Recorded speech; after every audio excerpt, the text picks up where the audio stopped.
pleasant good morning to everyone, and welcome to another edition of the Coles Brown Show right here on the Black College Sports Network. Yours truly, Coles Brown, will be joined by the panel very shortly, and I believe we will have a live and entertaining conversation about, of course, Southern University football, also Southwestern Athletic Conference football, predictions, and all of that good stuff. So sit back. We're glad to have you with us. Here's what's trending on the Coles Brown Show.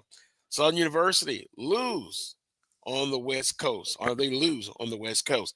Southern University adds another quarterback to the mix. Very intriguing. We'll discuss that. The NCAA removes the spring transfer window for football. We talked about that was coming. Now it's official. And what will be the effect of the transfer portal?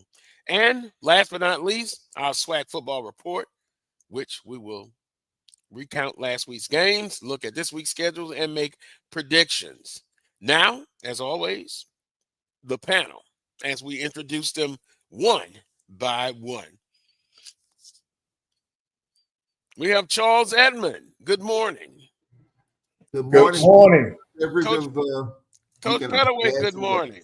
Good morning, Charles. And Willa Brown, good afternoon to you in the Good afternoon. Good afternoon, one and all. Good afternoon.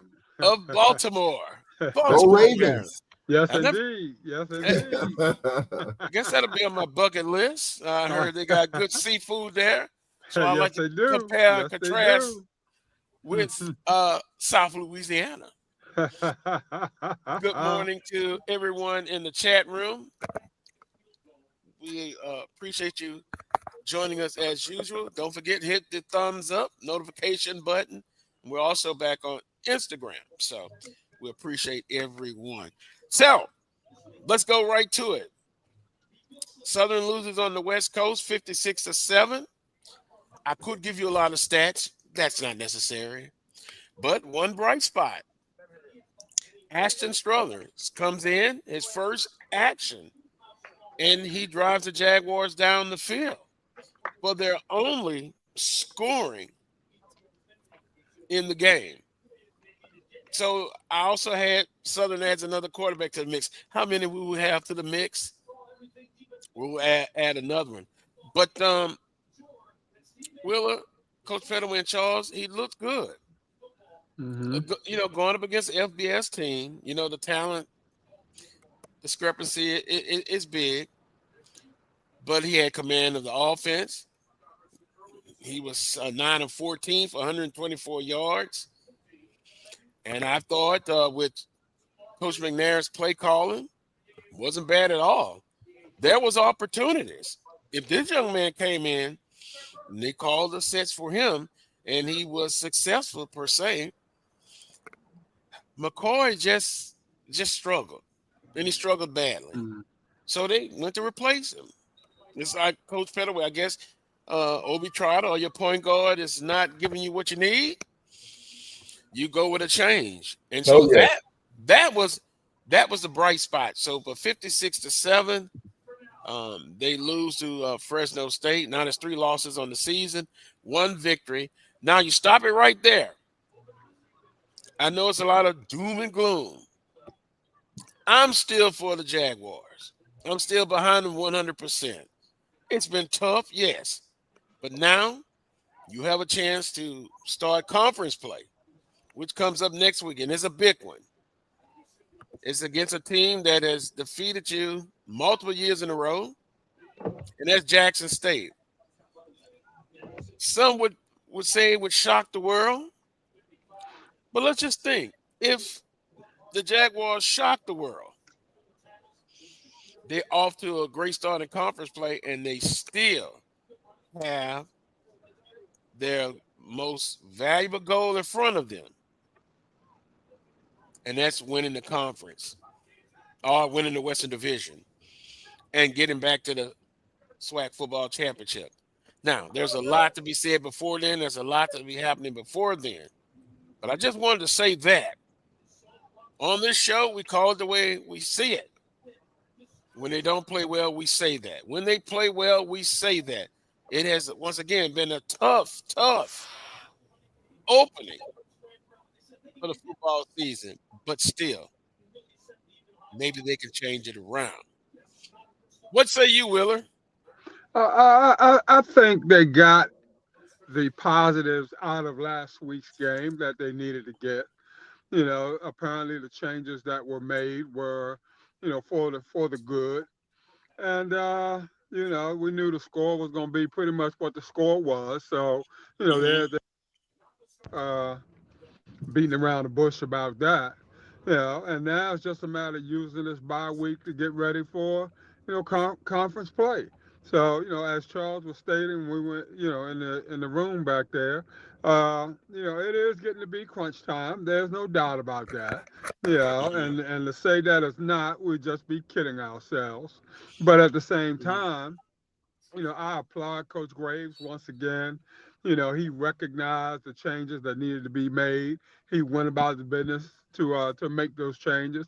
He made them loud and clear. On top of that, so you got to give him a bonus for that right there. And Mm-hmm. apparently with Coach McNair calling the plays or having some input in calling the plays, the play calling is pretty much more conducive to the talent that's out there on the field.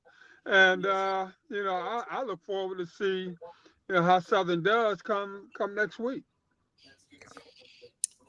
And see, Carlos, like like with me in basketball, if I'm part of a blowout and I'm playing the guys on the end of my bench and they're playing the guys on the end of their bench, you can get some evaluation out of that.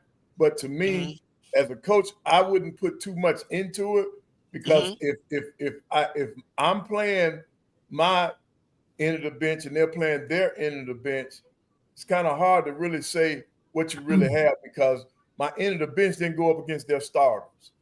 Their starters are the best players, and if I can see some progress, I'll take that. But Carlos, as a coach, I wouldn't, and I'd never put too much stock in that. Uh, a guy showing things doing a blowout because it's not ones against ones. That's the way I look at it as a coach. Mm-hmm. But I Well, think, Coach, not to cut you off, I think Coach Pettaway, it wasn't about the plays being successful or unsuccessful. I think it might have been more so about the calls in and of themselves. Did the calls match the situation? That were we able to see certain things? I understand exactly what you're saying. Right, Without okay. it being ones against ones, I can't really judge the physicality and all Right, those kind of things and things of that nature. I understand that totally.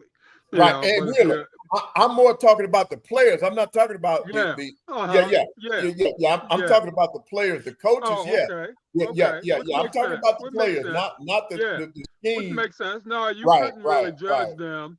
If they're not mm-hmm. going against your best, right. Correct. and I'm not going against their best, Right. no, I can't give them a grade for physicality or anything such as that. Without me being able to see them going against the very best. Yeah, I agree with that 100%.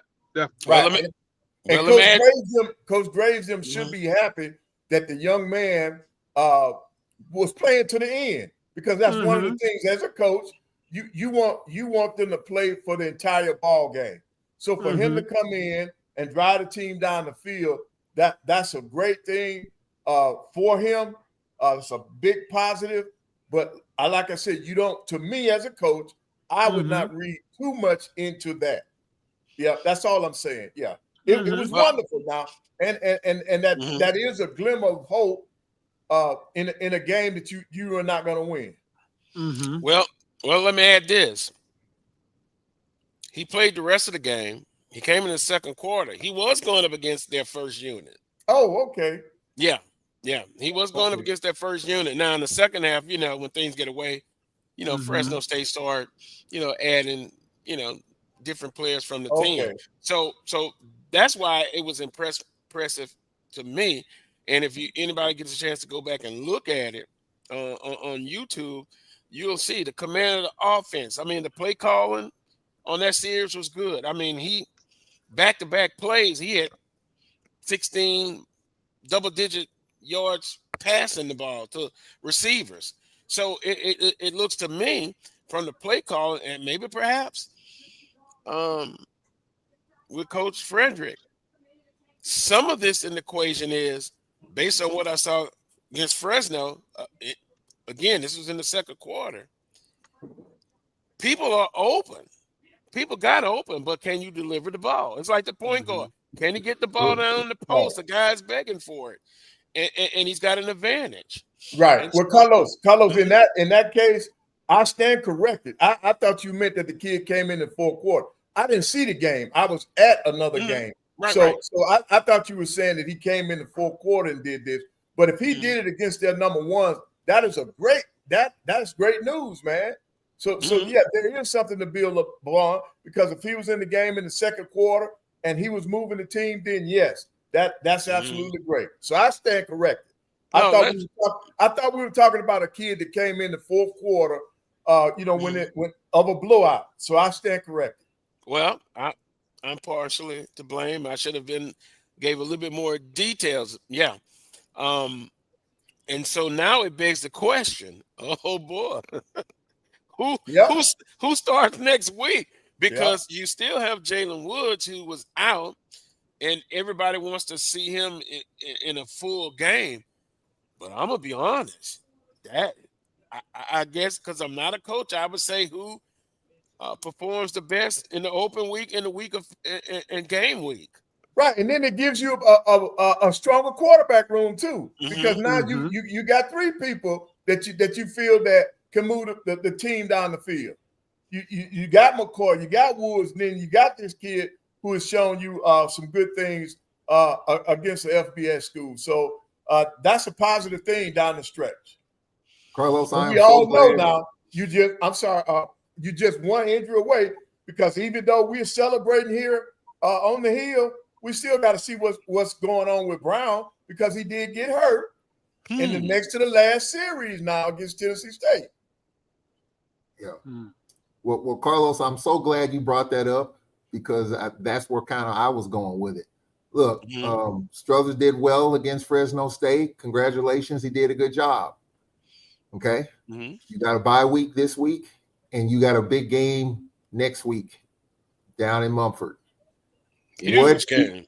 What do you do if you're Fred McNair and Terrence Graves, as far as what quarterback gives you the best chance to win in a big game at home, hopefully a hard sellout, Carlos, down there, and a game that counts? Hard sellout, Charles. Sellout. Good. It's other than Jackson State. Put it this way. It'll be filled. Okay. Jackson State could be 0 whatever. Southern could be 0 other. I hope so. I really do. I mean, I love to see our stadiums full, especially for conference games, minus homecoming and all those. I want to see full stadiums in the Southwestern Athletic Conference. That's a whole other conversation about these FBS games too. But I would love to see that. And if it happens, that's wonderful. But if you're Terrence Graves, if you're Fred McNair, what do you go with? Who do you go with next week? I know Jalen Woods has not played in a 4-quarter game yet. Missed the bus against North Carolina Central, was concussed against Mississippi Valley, was in protocol. Does he give you the best chance? Rest Russ fresh. You had a spark against Fresno State there with Struthers. McCoy obviously has struggled. So what do you do in a big home game next week against your number 1A rival? Who do you go with? And I think that's what you just brought up, I think, is the big question. Quarterback controversy? Is that no? Okay. So I'm just saying, what quarterback gives you the best chance? I mean, you got a few days to kind of figure it out, but I think it does beg the question, what quarterback right now gives you the best chance to win against the division conference champs? I'll tell you what, Charles. Can we play both? That's what. No. But I tell you what, I don't go by the old adage that you don't lose your position due to injury. So I've never been a proponent of that. To me, that's always been total nonsense. I never knew who came up with that. Neither here or there. But I would say that, you got probably about maybe 3 days, Monday, Tuesday, and Wednesday, for somebody to kind of rise a little bit above everybody else. But for me, it's between Woods and this other kid that drove him down the field. So that's where my eyesight is right now. I think McCoy has kind of, for all intents and purposes, eliminated himself from the immediate equation. And I say immediate, he's got to work his way back up because I feel that he's had ample opportunity to really show, what he could do. So I don't know that I ain't gonna say wasting a lot of time. If it's two quarterbacks that I'm looking at, it's the other two guys that I am kind of looking at heavily in terms of making up my mind which way should I go. Right. I think that's fair. I was always just the opposite. I am a person that believes that if you work hard and become a starter, if an injury takes you out of that position, you don't lose your position. Because what I try to do is I put that out at the beginning of the year for you to work hard to get to that spot. Now, this is what happens with me. If your backup comes in and they're excelling, then I'll try to find a way to play both of you all at the same time. Or the same thing like with my substitution pattern.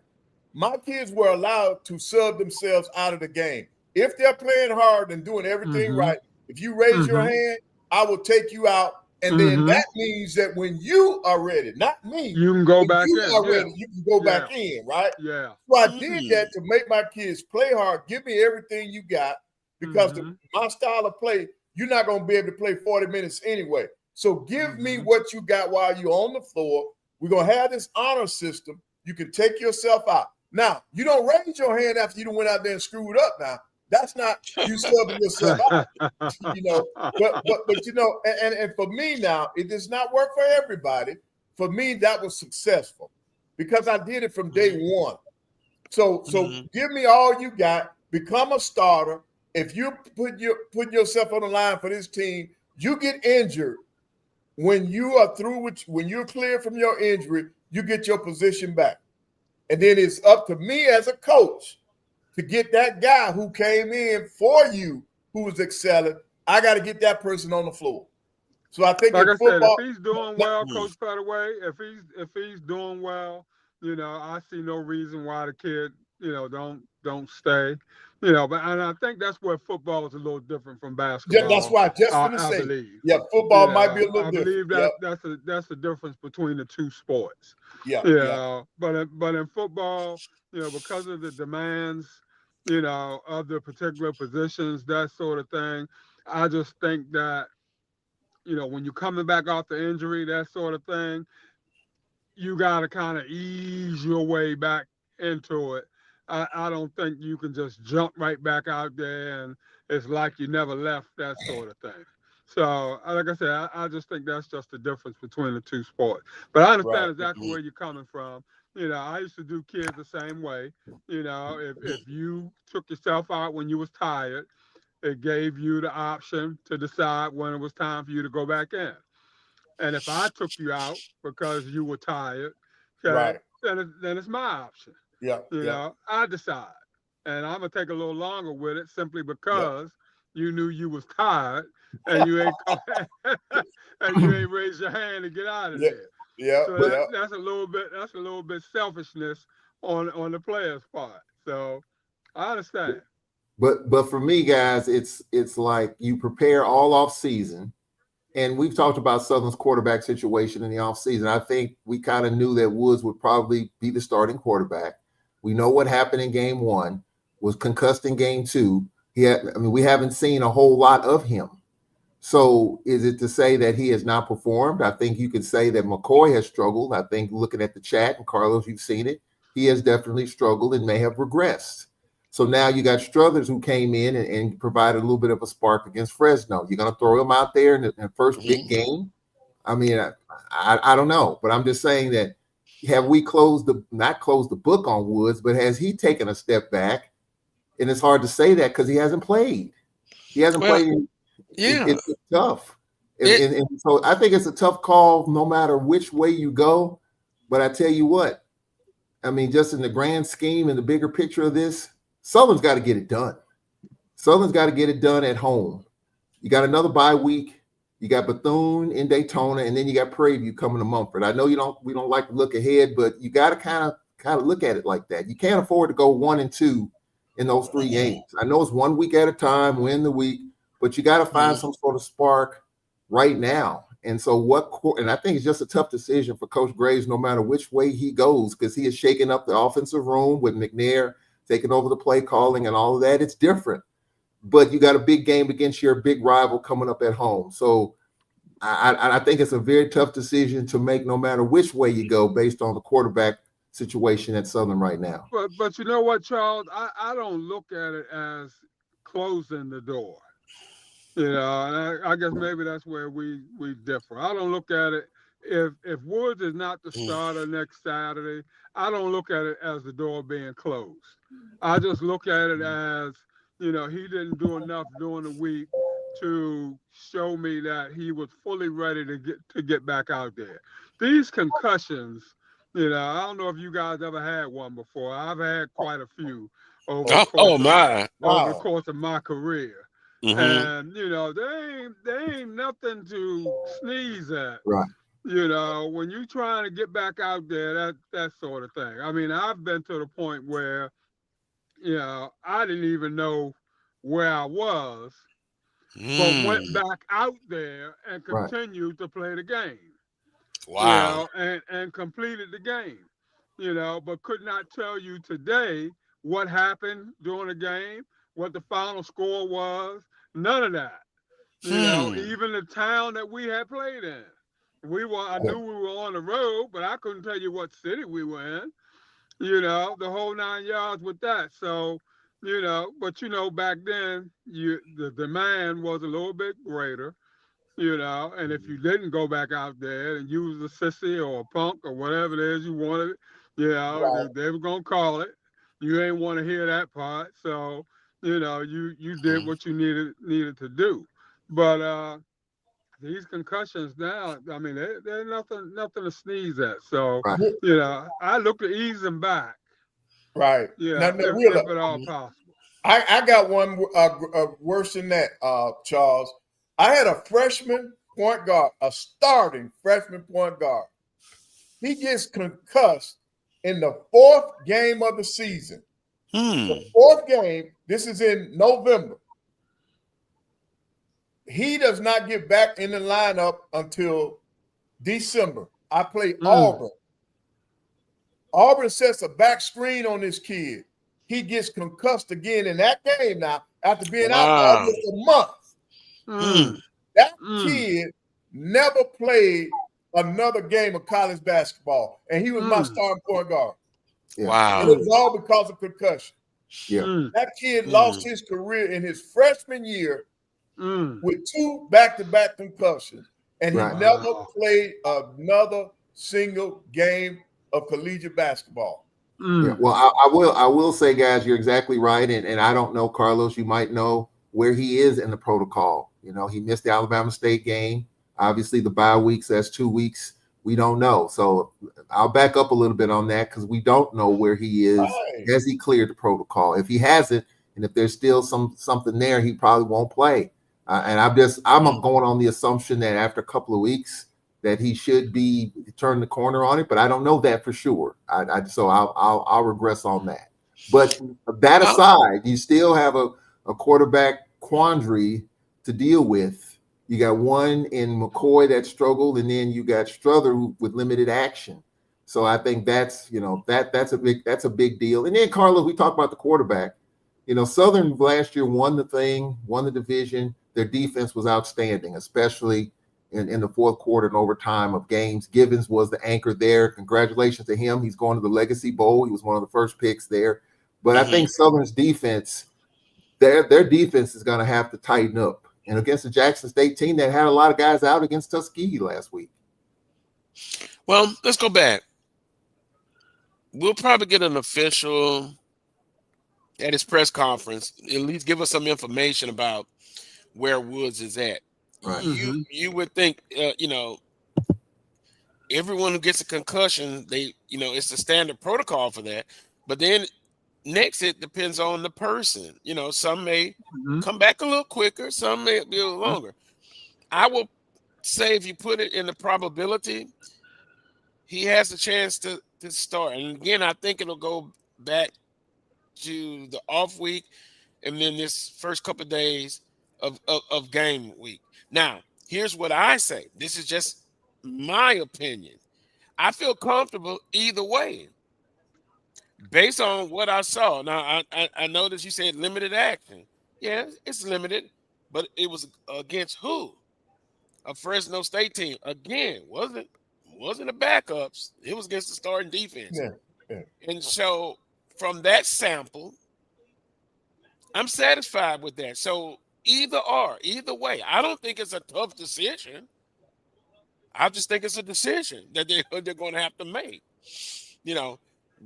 We've seen Woods a little bit last year, so we can go and look at the body of his work, albeit now with a co-offensive coordinators, and one now is calling the play. So it's enough of a sample size to me to say, if I go with Woods or now adding another quarterback to the mix, Struthers, I'm comfortable.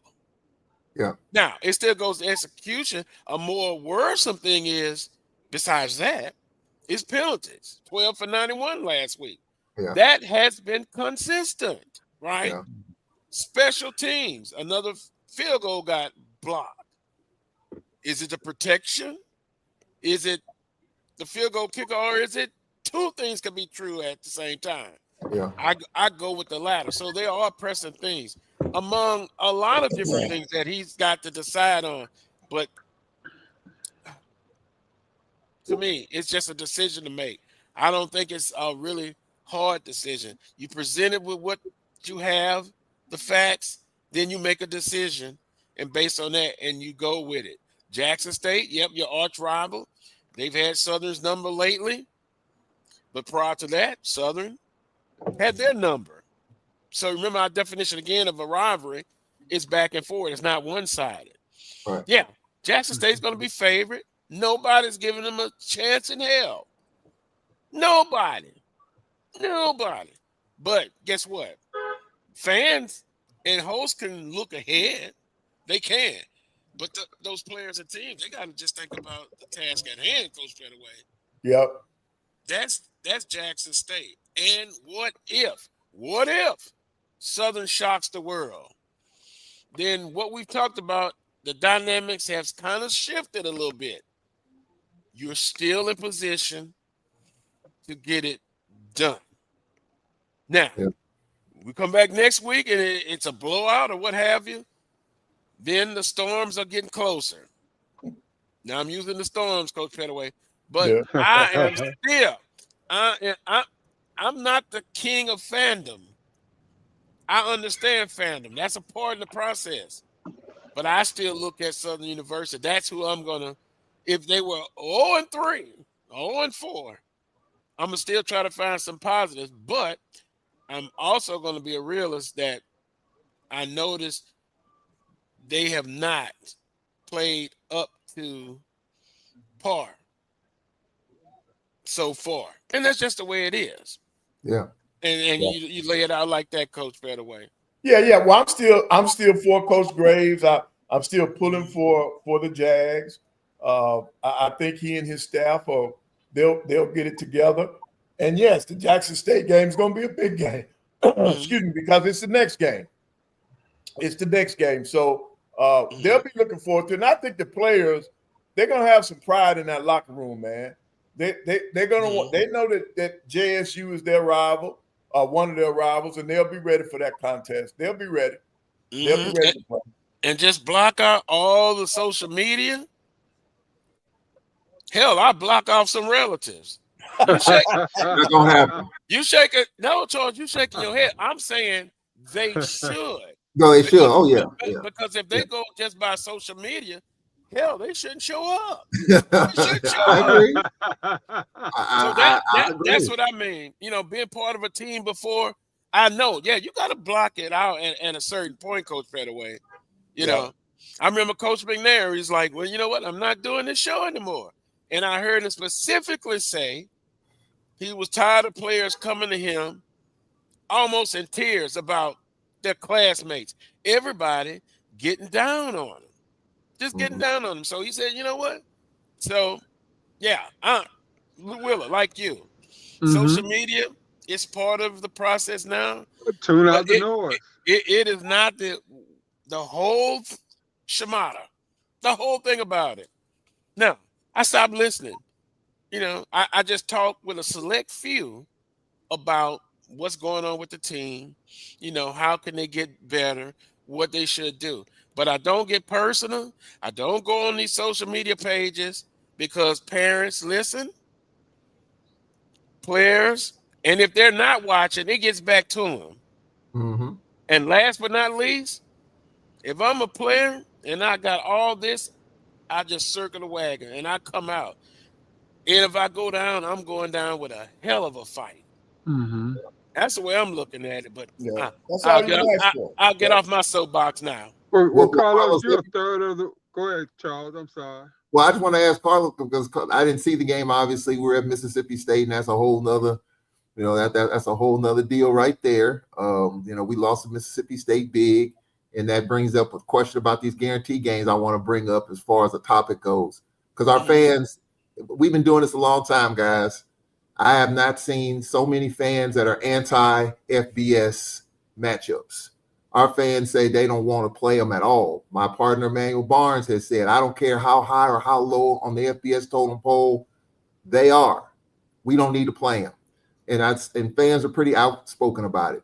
But I just want to ask you about what changes in terms of offensive schemes with Coach McNair being a part of that? Did you notice anything different in terms of stuff schematically with the offense? Well, for one, the first play was a play action. I loved it. I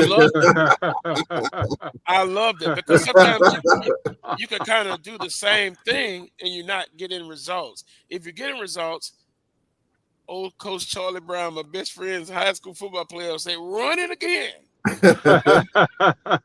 But if it's not working, then you have to go to something else. Yeah.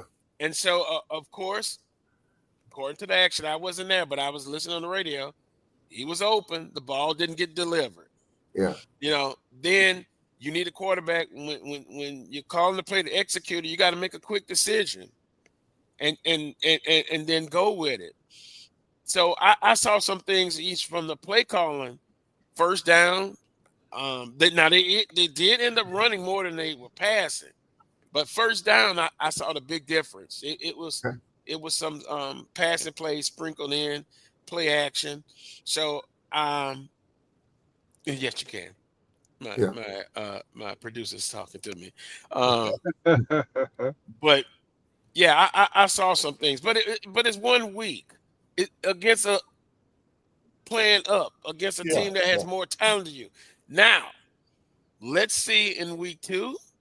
I say week 2 this week, and then the next week, and the next week. You know, and I've heard from some All-Core Knights. They were shocked. They were shocked that he's going to be calling plays. It almost sounded like a little teasing. No. Teasing. But he did well to me. Yeah. He did well. Well, that's good. Charles, I'll say this, Charles.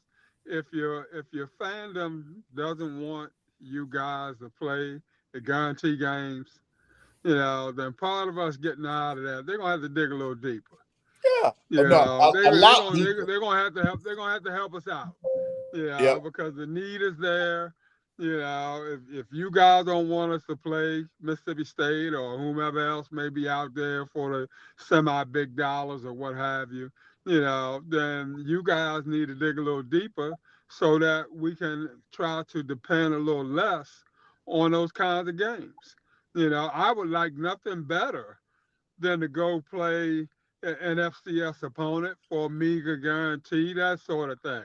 Not gonna happen. Nothing would please me more, you know. But at the same time, you know, if I can get a $800,000 to go play Mississippi State or 700,000 to go play Mississippi State, you know, and my folk aren't giving like, you know, like we need it to be given, you know, then I mean, you're really not. I mean, you're really tying my hands at the end of the day. You know, so if y'all don't want us to play these guys, you know, y'all dig a little deeper. Help me raise the monies that we need to raise. Help me raise the monies that we need to raise so that we're not dependent on this source as much. Well, let me ask you this, Wheeler, and we're playing fantasy football here a little bit in terms of the fundraising. Okay, and I've kind of looked at the range of these guarantee games, anywhere from 300,000 on the low end up to about 600,000. LSU, Southern, LSU, Georgia, that's kind of an anomaly, and then of course Grambling, Ohio State. I think that's what's got folks kind of in that mode. Like we ought to get $1 million like Grambling, Ohio State. Got that, but that fell into Grambling's lap because Ohio State was supposed to play UConn, and that fell through. So that wasn't supposed to happen, but it did. Okay, and it might happen again, but I doubt it. So here's something for you, Wheeler, being a former AD. What if you made a challenge to your fans, and then you challenge yourself? The average guarantee is like $500,000. I'm just throwing it out there. About average. Me as an AD, I'm gonna raise $250 from the alumni base. You bring me $250. So I got $500,000, and we won't play a guarantee game. We'll buy out the contracts that are going forward because some of these contracts are already set. We're playing USM next year. We're playing Ole Miss in a couple of years, and I've been told that we might be playing TCU coming up down the road. So if you bring that, if you raise $250 as an AD in administration, and alumni brings me $250, we won't ever play a guarantee game. $500,000 every year. Is that realistic or unrealistic? This is something I was just thinking about. I think it's realistic. Meet me halfway. I think it's realistic. Yeah, I think I really do think it's realistic. You know, meet me halfway, and I'll go play, like I said, some FCS guarantees. You know, because 500,000 ain't gonna be nearly enough. You know, we're just talking about one game, really. Right. You know, at the end of the day. You know, but I won't play the hardcore FBS schools. You know, I'll take a guarantee from Montana State or, you know, Tarleton State or somebody else that's not going to physically beat me up as bad. Hey, now, Willie, you know, for me, some schools I just wouldn't play. Like there are some parts of the country I wouldn't go in. Like you just mentioned, Montana State. Yeah, no way I'm going there in basketball now. Alaska, places like that. If it's cold, they can forget me. Don't even call me.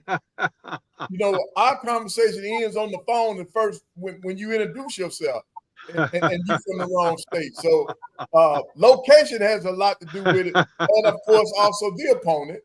The opponent has a lot to do with it because you're already putting your kids at a disadvantage. Don't make it worse by picking the wrong team. But all money is not good money now. Okay, so well, see, that's where I differ. That's where I differ, Coach Pettaway. For me, all money is good money. Oh, Lord. So not the lack of money is a root of all evil. Huh? All right, so the point I'm trying to get at, guys, is this. Okay, so we take the FBS teams off the table. There's only a handful of FCS programs that's going to give you a guarantee. North Dakota State is one. Prairie View's been there. Texas Southern's been there. I think North Carolina A&T's been there. You know, there's only a handful of teams in the FCS that's going to give you a guarantee like that. All right. The rest of them are going to say home and home. Southeast Louisiana is going to say home and home. Okay. And we don't need to go there. So I'm just asking our fans just to chime in on what we got 8 conference games that you play. You can play other conference teams that don't count. You got a 12-game schedule.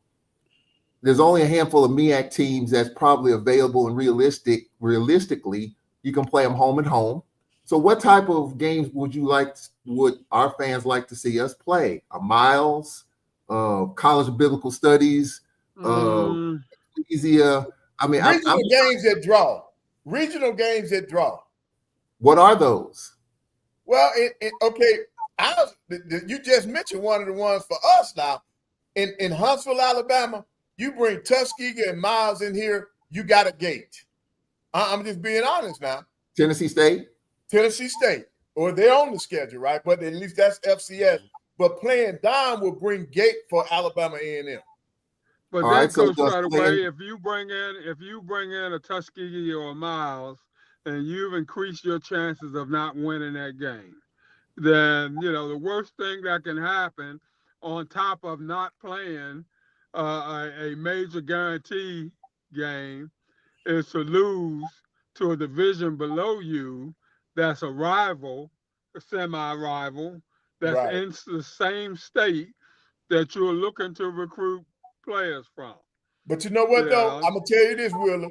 If it's a hard sellout with a Tuskegee and Miles, if I lose to them, that hard sellout makes that loss a little less. Not for the coach. Not for the coach, yeah.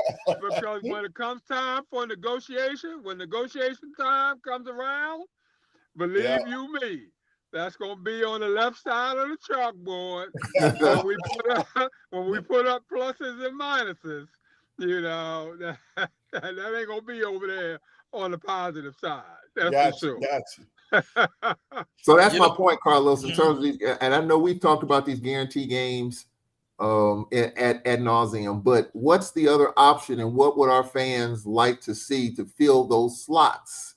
Because you're going to have 8 conference games. You can play another SWAC team. It doesn't count. We did that with Alabama A&M. You did it, obviously, with Alabama State and Valley. You could fill it that way, but what other options are there other than that our fans would be happy with? Because they're clearly not happy with the FBS guarantees, no matter how much you get, unless it's $1 million, which is an anomaly. What would our fans like? I'm just trying to gauge an interest in terms of what our fans would like to see as far as a decent, respectable, exciting schedule outside of the usual. See, this situation, it's just not one answer, because I'm sure if you ask all Corn State fans, they, according to what you said, they rather not play them, right? At all. Now, Southern fans, a little more picky. Based on over the years, we've had this discussion. Some of them don't like playing the FCS schools, but they rather play the group of 5, the Latex, the University of Monroe. So you put them in that category. So every fan base is kind of different. Now, if you ask me, oh God, here we go, not again. I don't have to go to a long talk about this. It's got to be balanced with this. And I just simply said, if, because of strength of schedule, these group of 5s where you can get the most money, right? Well, the Power 5, Power 4, whatever, you can get the most money from that. If that is not part of the equation anymore, that's why I asked, what is your backup plan? I heard from the panel, none. Or when that problem comes, we'll get to that. I don't like that. I'm glad household budget's not like that. I don't think that's the case, Carlos. I don't think that's the case. It's just truly no other options. You just have to play. When the time comes, they're gonna be telling you the same thing they're telling you right now. Oh, the Power 5? We'll deal with it when the time comes. Well, I always think a good plan ahead. Even though the time is here. Yeah, but budgets aren't set up that way. But the other category is you have a group of 5, and then you have the Division 2s, right, that you play. So I'm saying I would shade in the group of 5 in the long term, because when that's cut off, it's gone. That's it. Now, the fans, again, it's particular. You would literally have to go to each institution. Like Dr. Cavill, what would Texas Southern fan base tell you about playing those non-conference games, right? And remember, if we go back in history, the non-conference games, when they started doing it with the conference games, some teams had hard times or had a hard time finding non-conference opponents. You remember that discussion? Yeah. Right. Y'all remember that discussion? And then we said we didn't want to name names, but we ended up doing it anyway. Some institutions would have more problems. Some wouldn't. Yeah. I'm bragging on Jackson State again, the Southern and FAMU. Yeah. You know, they would not have a problem. So that's kind of why they kind of say, well, let's help out the other brother institutions find those non-conference games. Right, because Carlos, I think it's regional. Like right here in Huntsville now, to the west of us, we got North Alabama. To the east of us, we got Jacksonville State, even though they just moved up last year. But both FCS schools, right? But when we go to their place, they're hard sellouts. When they come to our place, they don't even use all their comp tickets. Well, but that also comes back to what Wheeler said about that too. I mean, we've talked about that conversation. It's not up to the visiting team's fans to fill up the stadium. It's up to you. Our folks have to be accustomed to that, and that has been a struggle. When Steve McNair was here, we played Samford. We sold out their stadium, but then when they came to Spinks, it was a whole nother ball game. That's a whole nother conversation. But I think we know that our fans have to fill up the stadium, and you just can't assume, because some of our fans don't even show up for SWAC games on the road. Not all fan bases in this conference travel well. And I'm not calling out the ones that don't, but there's some that really do, and some really don't. I'm being facetious, Coach Pettaway. Some people don't like the smell of fried fish. Gotcha. I got you.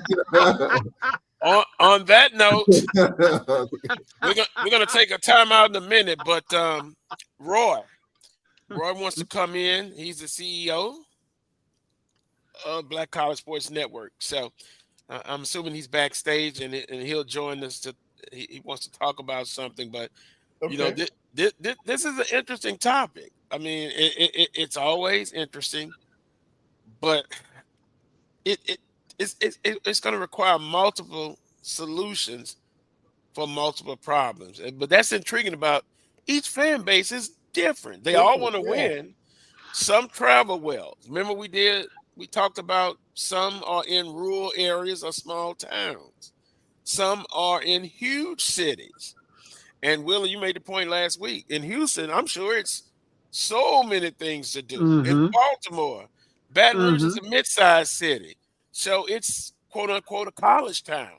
Yeah. Well, so, I can tell you our fans real quick, Carlos. Our fans love the Tuskegees, the Miles, the HBCUs. Right. Our fans love that. I mean, we've talked about a potential Marino Chasm Classic, you know, on Labor Day weekend. We've been talking about that. Our fans have for a long time. So I think if we get those HBCUs, those others, to come in and play at Spinks and the guarantee, I think that will draw a really good crowd, and that could help. Even though they're not Division I, they're not FCS. I think our fans really like the HBCU teams coming in, and I think that will really generate some excitement with those other games. All right, yeah. I got something I want to say to that. Can you guys hear me? Yeah. Great.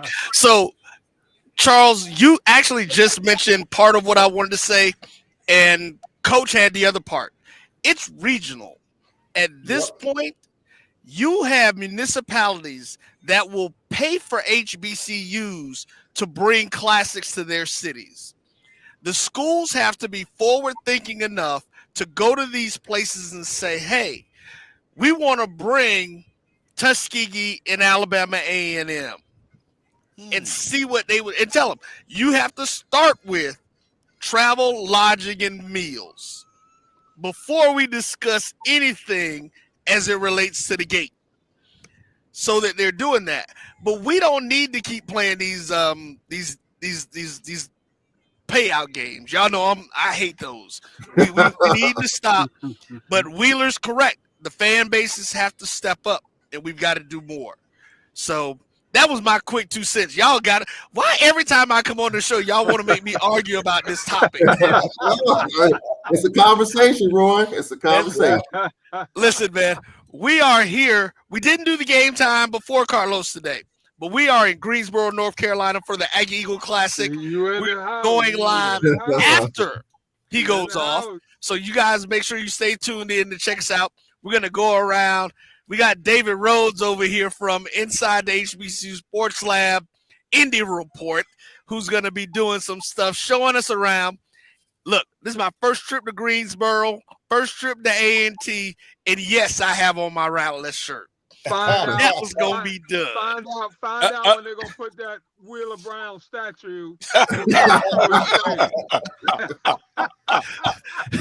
Find out when they're gonna put the statue, Wheeler. I'm just saying. And see, Roy, they like you. You don't have any security around you, right? Hey, look here. I probably need security for some reason. I don't know why. I don't know why. Well, listen, we're excited about finding out about the food. They too busy spitting and fighting against each other. They ain't got no time for you right now. You could be in that buck naked. It wouldn't make no difference. All right, guys. Hey, Carlos, thanks for letting me interrupt a little bit and jump in. But please, guys, tune in right after Carlos. We're going to be coming on live here. Again, David Rhodes will be joining me. Antoine Dwayne Jones from Majority Greek's going to be here. Fayetteville State Bronco. We're going to have some fun, man, in Greensboro and see what this is all about. You know, this is their Florida Classic, Bayou Classic. It is the North Carolina rivalry game. That's for sure. Oh, hold up. See, you see how Wheeler talking about something now is bigger. How is it bigger? It can't be bigger than either one of those games. The stadium isn't even near the size of those. Look, here come David. That's why we call him the hardliner. It ain't gotta be. Look, so here we go. Go ahead, sir. Listen, how you doing, David? There's the classic, and then there's everything else. Right, the Florida Classic. No, there's the Aggie Eagle Classic. The Bayou Classic. The Bayou Classic. All right, guys. Carlos, thanks again, man. We'll see you guys at 2 p.m. Eastern. Well, 2:10 Eastern, 1:10 Central. Y'all be easy. All right. Okay. Appreciate it. Yeah, and that's a game that we'll give a prediction on. So we're well overdue for a timeout. By the way, Southern loses to Fresno State 56-7. We'll also, in hour number 2, recap last week's games. I know I was on wrong. Alcorn question on there too. I want to respond to that. Yeah, Alcorn's one of the few teams don't have any victories so far. You got some that have 1, some have 2. What's trending up? And I think at the end of September, after next Saturday, I'll introduce my top 5. I know we got so many polls out there, but I'll say this: Alabama A&M trending upwards. Alabama, I want to do a top 5. I'll do who's hot, who's not, who's trending up, who's trending down. But Carlos, Alabama A&M is in there. Yeah. But Carlos, you're a third of the way through the season, or a fourth of the way through the season now, and quiet as it's kept. Nobody may want to address it, but it is nut cutting time. Yeah, it is. Let's not make any mistake about it. That's violent, Wheeler. I ain't Wheeler, saying I didn't cut you off, Wheeler. That's violent, Wheeler. That description was interesting. It's rapidly approaching that time. Yes. So whatever the issues are, you need to have had addressed them, and you need to be trending in the right direction starting right now. Right. That's why I come out in end of September, with the polls and stuff, because now you got a snapshot. You got a picture. You've got what's trending. What's the trend going now? Your first 4 games. You've been through 4 games now. A third.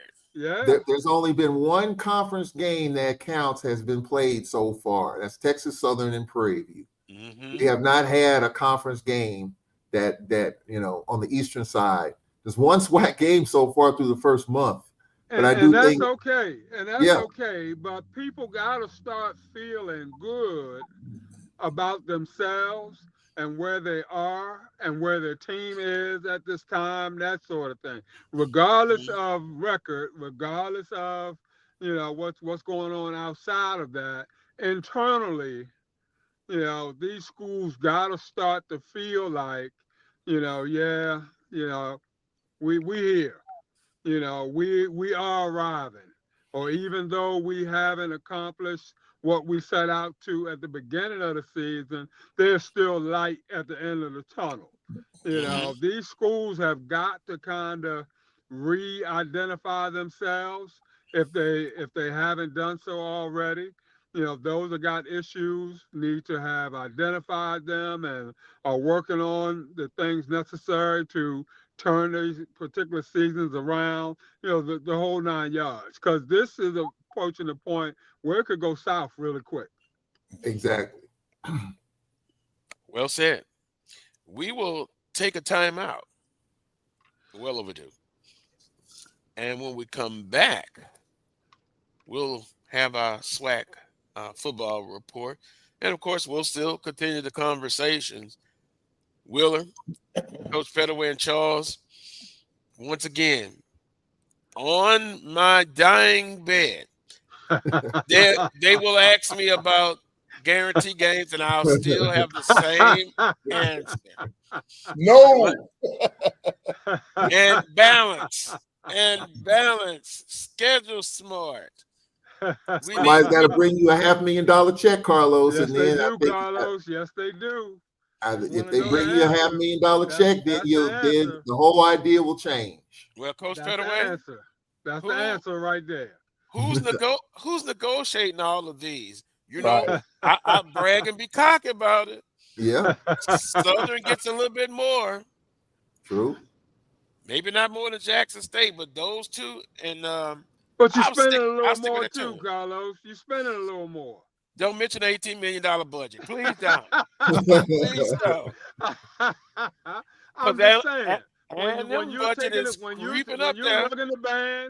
you're lugging the band with you, that throws you into a whole nother tax bracket. Period.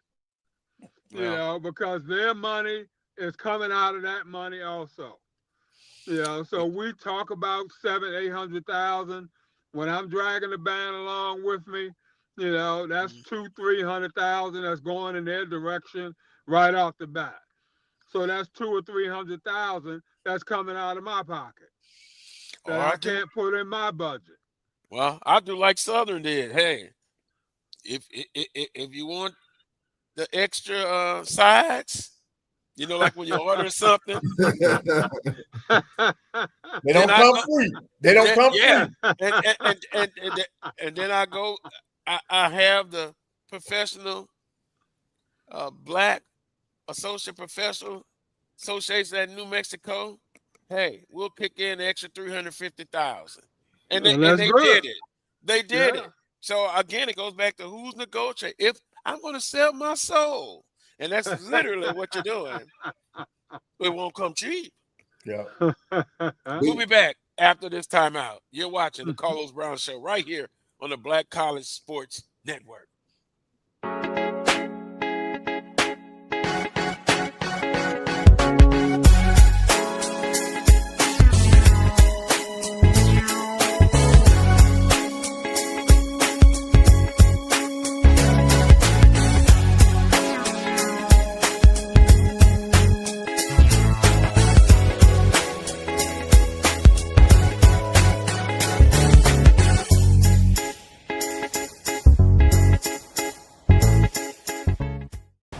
Football fans, the Cricket Celebration Bowl is celebrating 10 years of crowning an HBCU national champion. A champion will rise at Mercedes-Benz Stadium on December 13th as the MEAC and SWAC champions clash in Atlanta. Join us for championship football, interactive fan experiences, and iconic marching bands. It's an HBCU family reunion that you don't want to miss. See who will be crowned the next HBCU national champion. For event and ticket information, visit thecelebrationbowl.com.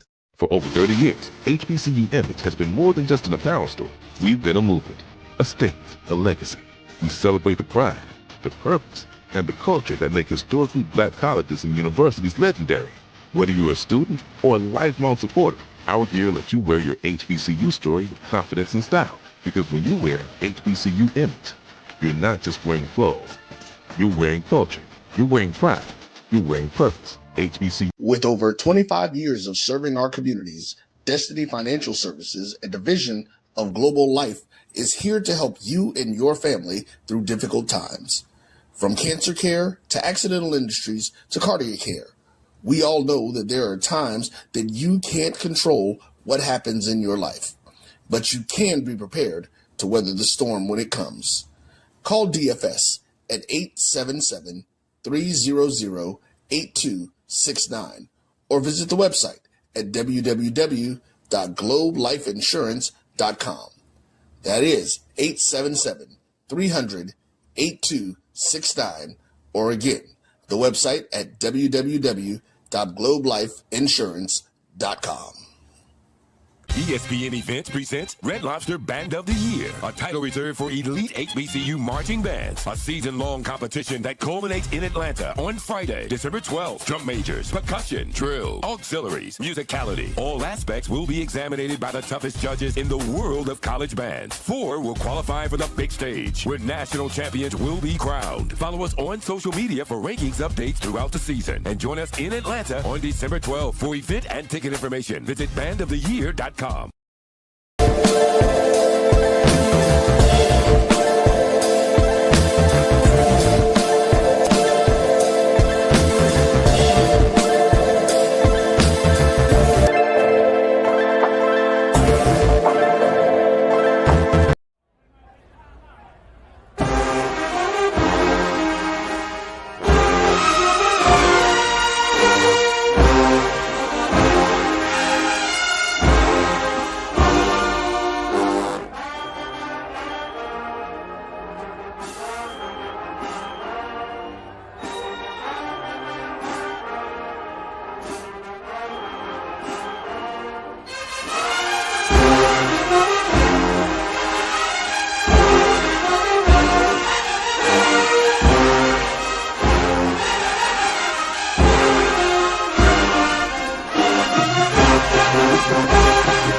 Welcome back to this week's edition of the Carlos Brown Show right here on the Black College Sports Network. Yours truly, Carlos Brown. The panel, Willa Brown, Vann Pettaway, Coach Vann Pettaway, Charles Edmond of the Alcorn State Radio Network. Willa, I had somebody ask me where we can. I don't know. We have the last name, the same last name. But you're much tougher than I am. Somebody said we're all, when it comes to us, we're all related in some kind of ways. I mean, I heard somebody say that. So I don't know. I don't know. We're all related in some shape, form, or fashion. I don't know. Well, I know in Birmingham when I was across the room and I saw Coach Pettaway enter, and it's been a long time since I've physically seen him. And my first thought was he's taller than I thought. Coach Pettaway. And we took a picture. I'm 5'10", so I would say Pettaway, you must be 6'2" at minimum. No, one. I'm 6'1". Well, I was 6'1", but they say as you get older, you get shorter. So I think I'm coming down. Yeah, well, I think I'm coming down. I was just looking at the picture and I'm like, wow. Yeah. Am I 5'10" or I'm shorter? Coach Pettaway's taller. I don't know. That's interesting. But it was great seeing you. It was like I spotted him from across the room. Yep. Well, week 3 has passed and gone. And we will look at the scores. As my iPhone now it's going nuts on me here. But anyway, as I pull it back up, what was I know Alabama A&M. I had picked Alabama A&M. You doing the scores? Okay, Florida A&M. Yeah. They beat Albany State 33-25. a lot closer than a lot of people really wanted. Prairie View went up and played Rice. And Rice won that game 38-17. Texas Southern and Lamar, because I think we had some people on here that thought Texas Southern would win that game. Lamar won that game 31-7. I think the margin of victory was a big surprise, Carlos. I think a lot of people felt that game would be a lot closer. Then, of course, Arkansas Pine Bluff beat Lincoln 34-8. Grambling State had a struggle on their hands. Grambling State beat Kentucky State 37-31. Now, earlier when we were talking about Division II, that's another Division II team. Now, in the state of Alabama, A&M has not lost to Tuskegee in Miles in football in a number of years. Miles a few years ago upset Alabama State at Alabama State. So when it comes to the FCS schools in our state, they've been holding it pretty good in football now. Now in basketball, you don't want to play Miles. I'm serious now. I think that 1 year, a few years ago, College would have been undefeated in the SWAC now.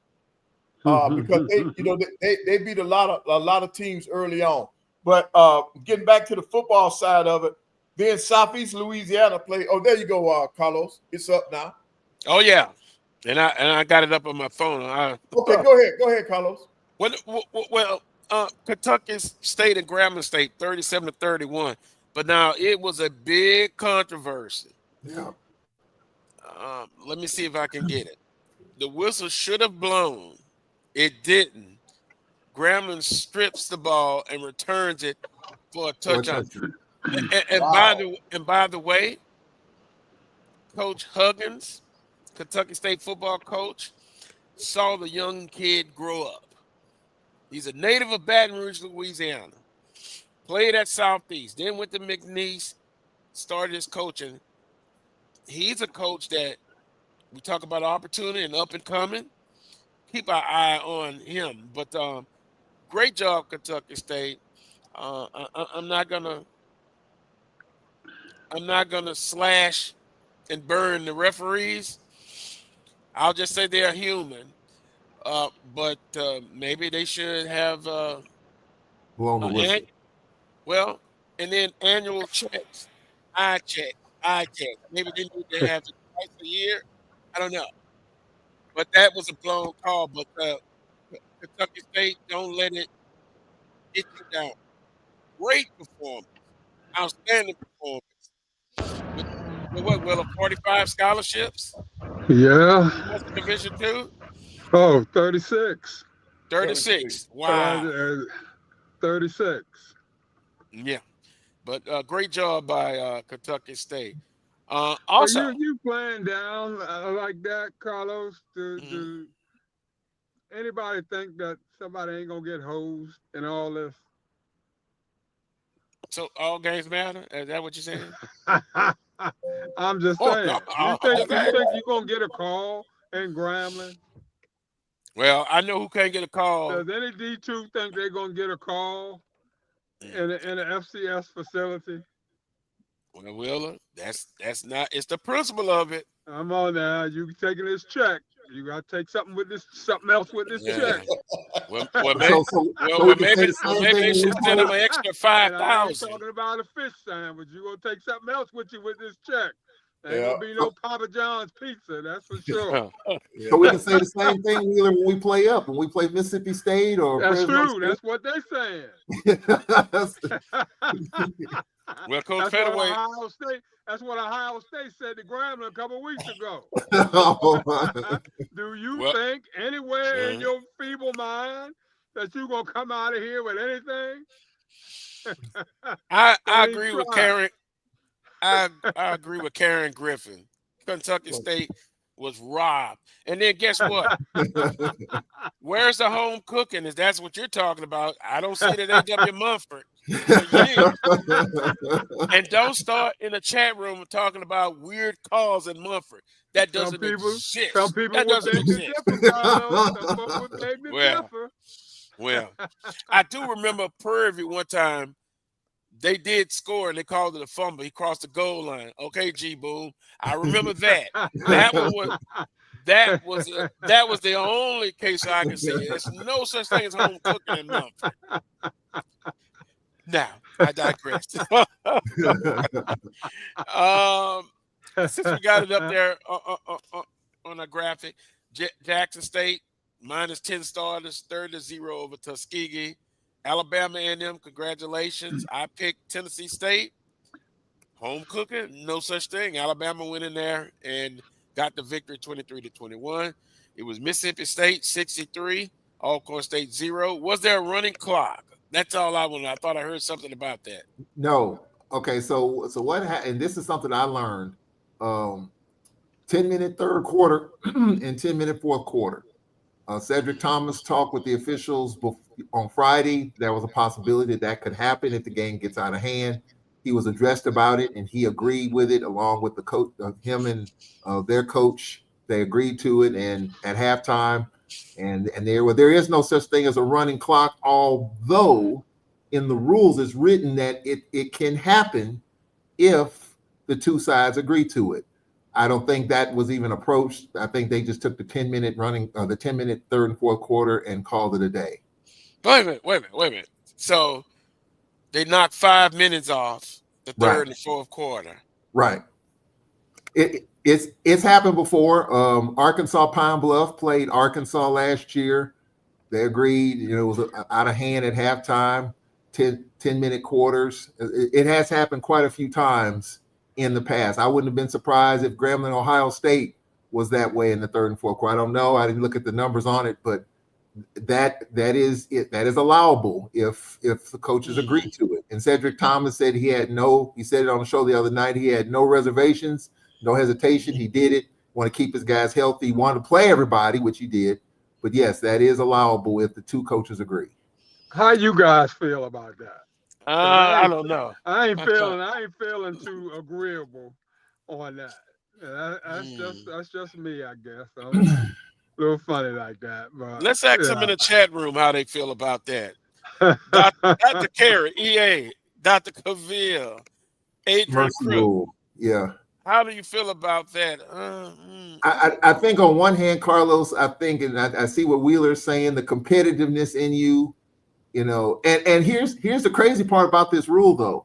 In the SWAC, and I asked Coach Thomas this the other night, if you're up 50-0 in a SWAC game, are you going to agree to a 10-minute third and fourth quarter due to safety?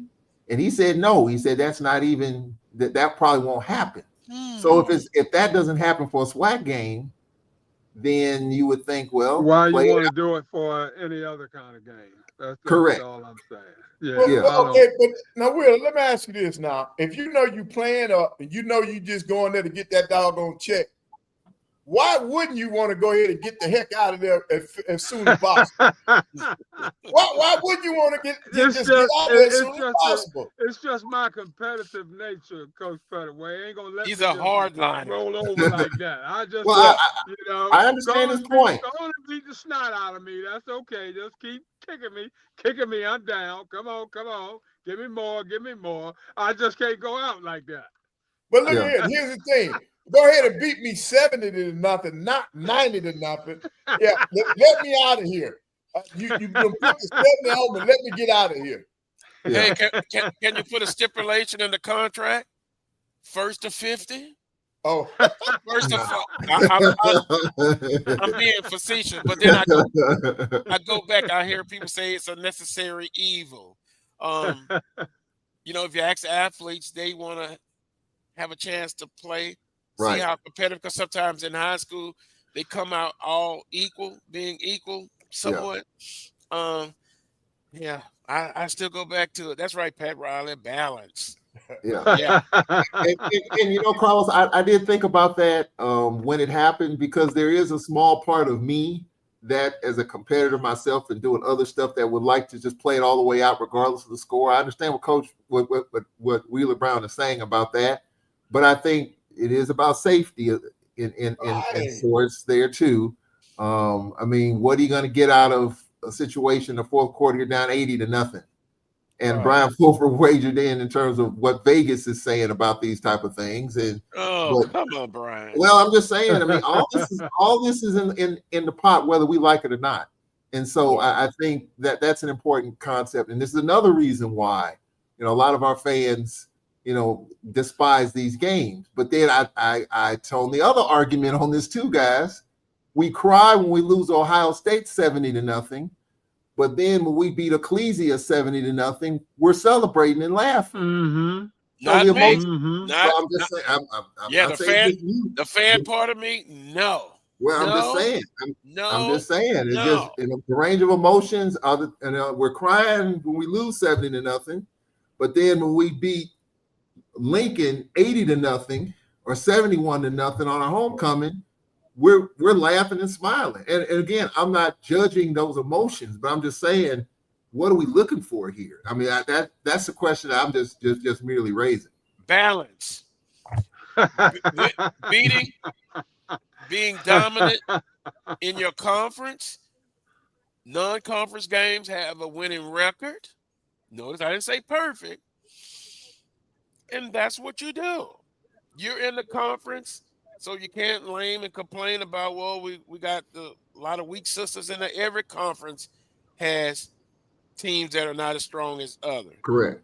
Win the conference, get to the championship, have a winning percentage in your non-conference games, Coach Pettaway.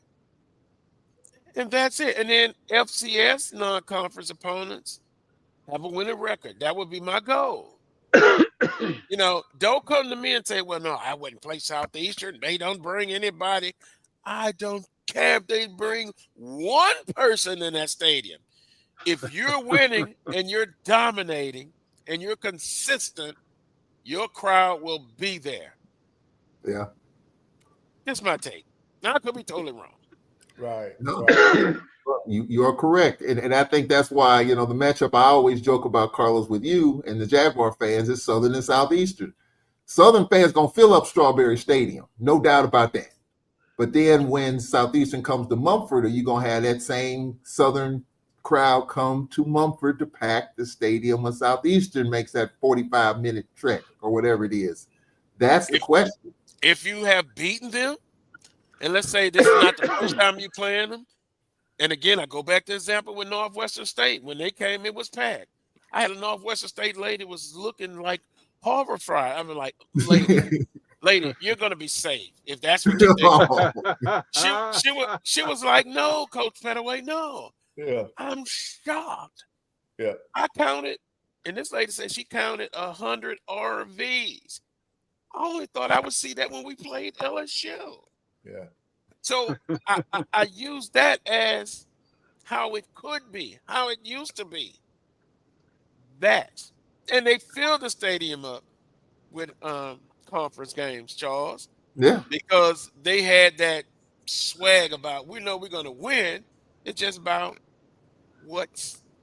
how many points we're going to win by. But, of course, 2025 is totally different now. Yeah. But every fan base is sort of different, except for they all want to win the conference. That's a given. But let's get more competitive in our non-conference games. Right. I agree.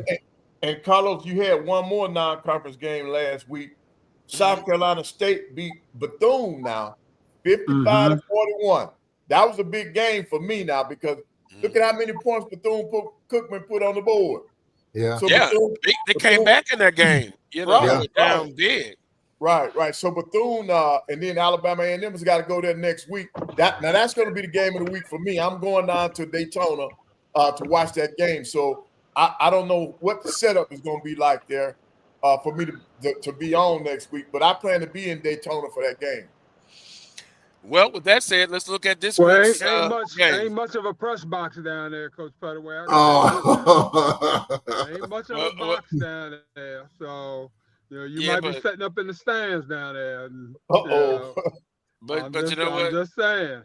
They got an elevator up City there. Stadium, and it ain't not many amenities there now. So, don't get your hopes up. But to be fair, they play at a municipal stadium, right? Yeah. They don't have their own stadium. Right. So yeah, it's and who else? Actually, that brings up another good question. Who has stadiums on their campus? Everybody except Bethune, Texas Southern, Jackson State. Jackson State. Yep. Mm-hmm. Jackson. Yep. Mm-hmm. Those are the three. Yep. And the day may come. Actually, I work with a Jackson State alum. And we have That's pretty much about it. Yeah, we have carpool duty, right? I'm on one end, he's on the other end. I just noticed the last couple of days he's itching up, and then he came to talk to me. What do you think about the game next Saturday? No comment. Yeah. Go back down to your side. You're trying to start something. You want to have a conversation? No, no. That game will be here next Saturday. Now, I think, Brian, I did send it in. If we could put up this week's schedule and kind of get our predictions. Not many games. A lot of people are on the bye week, but it's some interesting games. Yes, on the 4 games. Yeah. And we'll give them time to bring it up. Well, Carlos, can I answer a question real quick about someone asked about what's the feeling about Alcorn? So we lost that game to Mississippi State. We talked about the fans, how our fans feel about it. Next week is a really big game. We thought we would beat Northwestern State. Okay, we didn't, and fans were sent sideways after that. But we got Pine Bluff and Memphis next week. We got to get that one. Got to. With our home opener against Prairie View coming up, that's not going to be easy. We got homecoming, and then we go to Tallahassee. You talk about, Wheeler talked about it. These next 3 games, I think for Southern too, the season can slip away from you, but you have to get to the midway point of the season if you're not careful. If you got 3 losses, you're out, I think. If you got 2 in the next, if you're 1 and 2, you got a foot in the grave. You got to come out these, and it's 1 week at a time, we get that. But based on the fact that Southern as well as Alcorn hasn't had a whole lot of success, even though Southern's won a game, we haven't. You got to feel good about where you are as you get to the second month of the season. And next week is big for both programs. So for Braves fans, we've got to get this done against Pine Bluff next week. And it scares me because now they're scoring points. And you talked about it. Bethune is scoring more points. You got to worry about that, Carlos, because you're going to Daytona in a few weeks. Florida A&M found a little offense. You got to worry about that. He said, Charles has a little offense. Oh, my. But guess what? Okay, I didn't know what he was talking about. But you know what?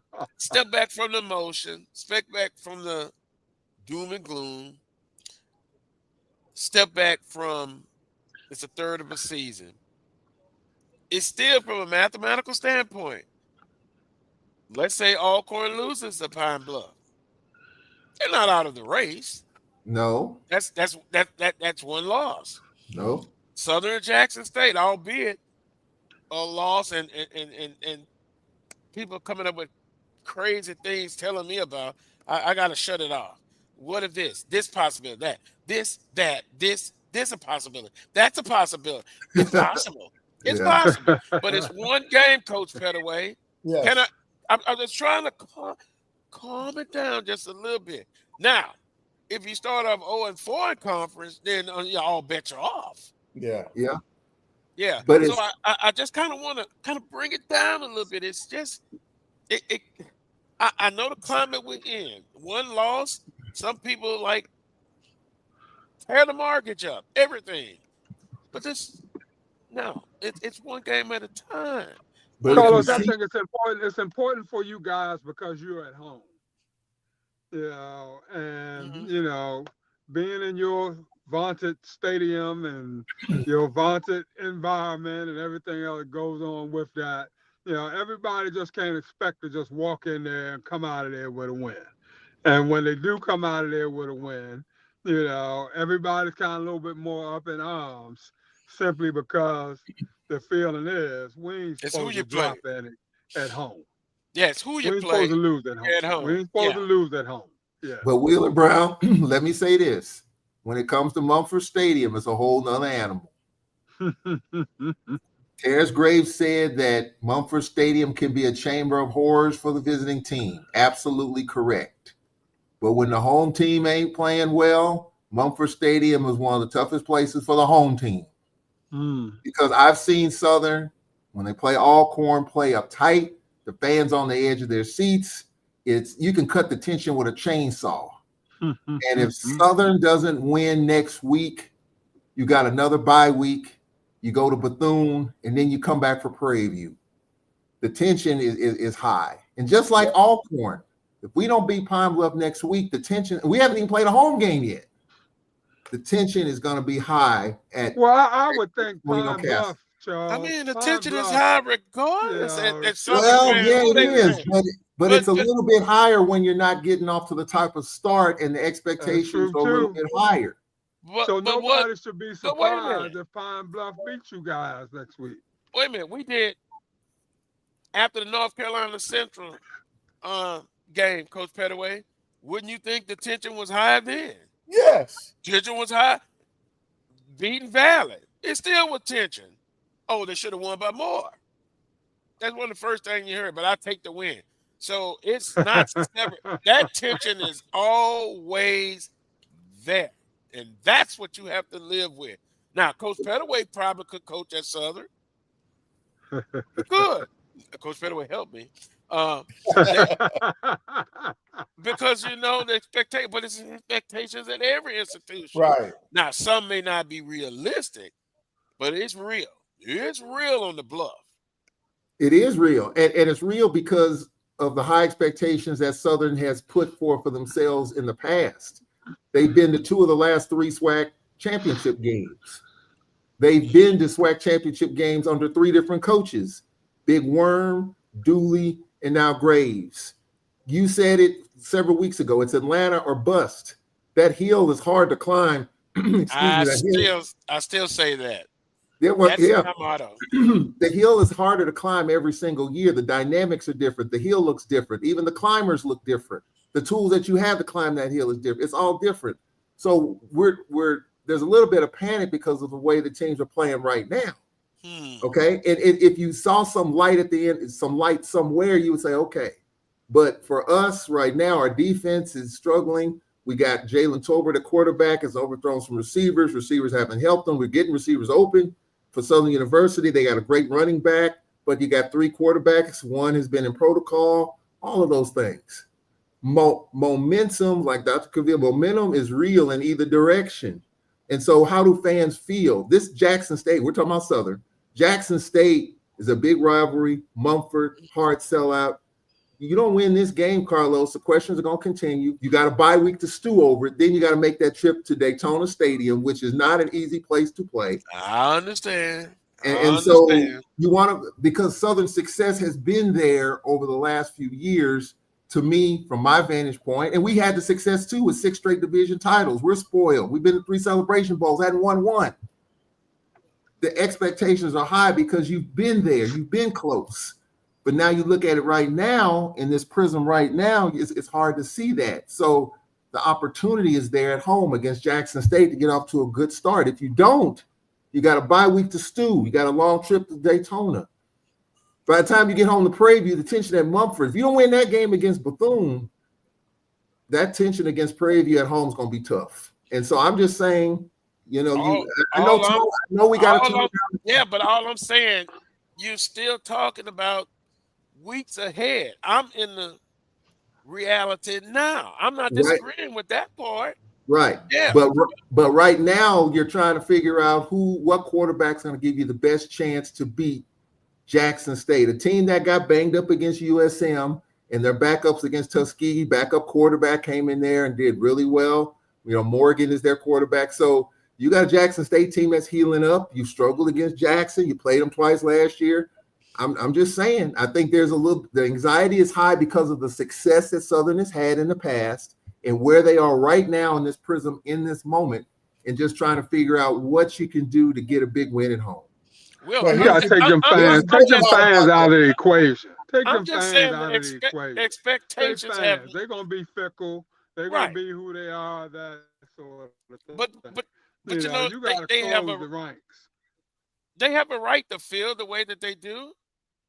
I'm not saying that they don't, but everything expectations have always been high, and it's going to be even if they upset Jackson State or win. Some going to still think about before then.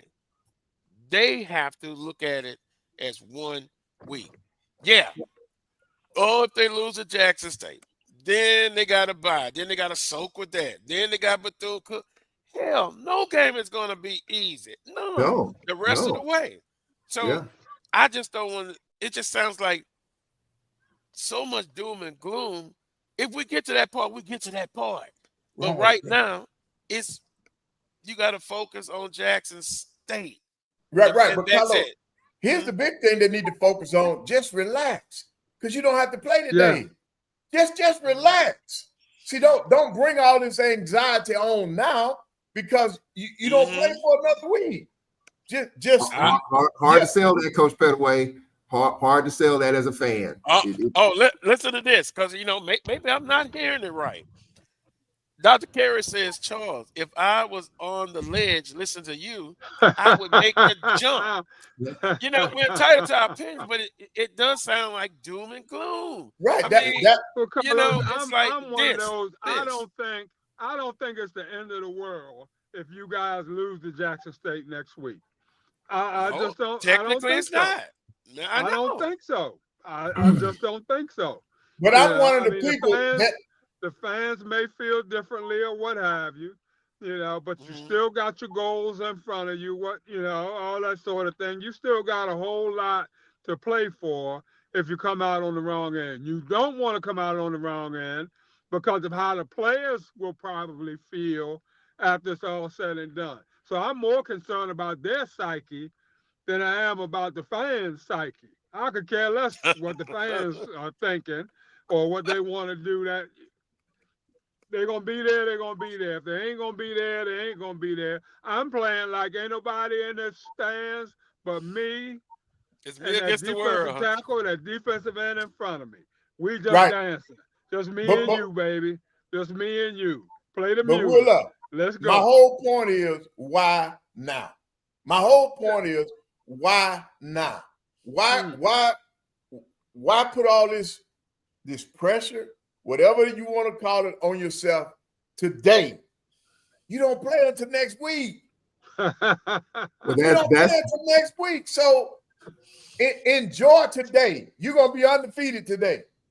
You will be undefeated today. Just enjoy today. Don't let momentum kill you mentally, because look, I get it. After the game, the fan part of me, you're disappointed, but then this is gonna sound funny, but life goes on. I still got to get them go to work. I still got to treat the respected other well. You kind of put it in that place. You think about it. What could we have done better? What could someone have done better? Constructive criticism, that's good. That's understanding, but don't let it beat you twice. And if after the end of next week they lose, the show will still be the same. Oh, I agree. What happened? Why? What happened? What good happened? What bad? Penalties. We look at that. So, I agree with all of what you all are saying. Life goes on. Yes, I absolutely agree. The sun will come up tomorrow. I get all of that. And yes, I'm just being a little bit more of a realist in terms of what fans, and I'm a fan too, just like this, I'm a hard fan on my Rams, on my St. Louis teams. Yes, the Rams are winning, but I'm not totally 100% satisfied. Got to get Matthew Stafford healthy. I'm just one of those people. Yes. I love my Rams, but I'm a hardcore. And I think for Southern, I like to talk about Southern just like you, Carlos, because I love the Jaguar Nation. They're wonderful. It's just that fan base is different.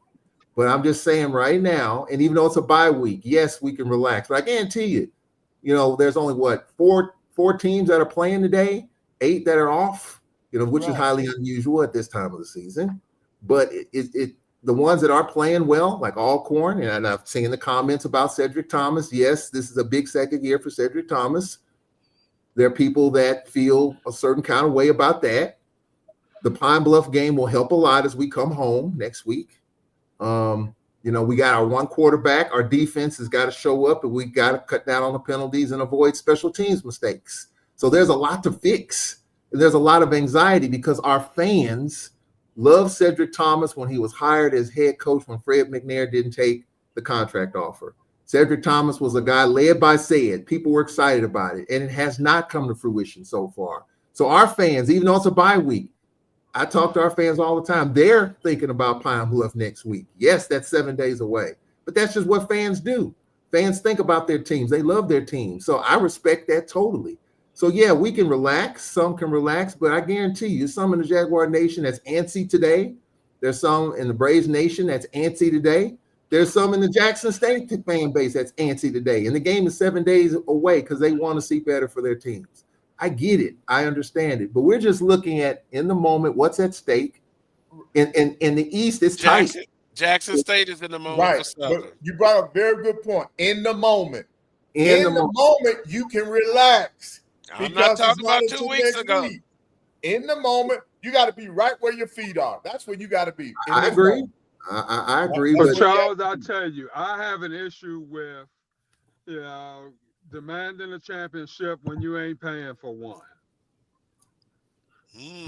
I got a problem. I got a problem with that. I got a problem with fans demanding that we win, okay, that we get to the highest of heights, okay, when our budget is at the lowest of lows.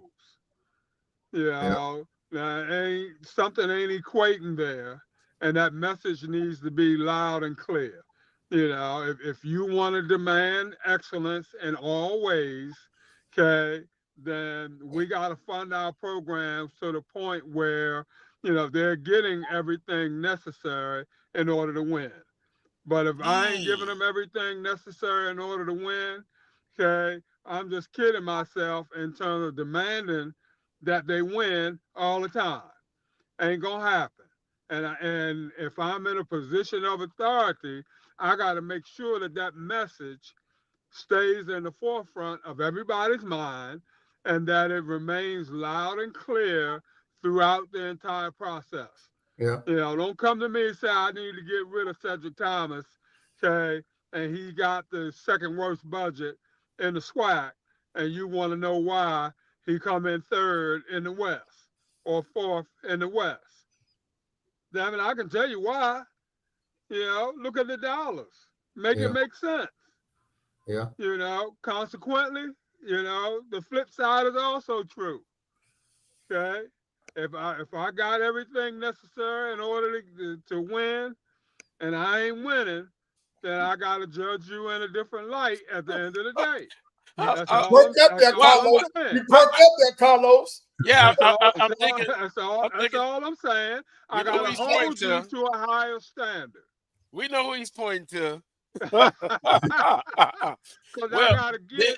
gotta feel like I'm getting what I'm paying for. Yeah.